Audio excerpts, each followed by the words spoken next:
Umorder nga ulit ako nito sa Salveo Barley Grass dahil lately talagang nagkakasakit na kami. Lalong-lalo na ako mahina yung resistensya ko kaya kailangan ko talaga to.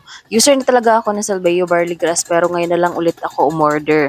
Ayan, kasi nga nagkakasakit na naman ulit. Inom tayo guys, Barley Grass. Ito nga pala yung iniinom ko or yung maintenance ko sa katawan ko para hindi ako mabilis magkasakit.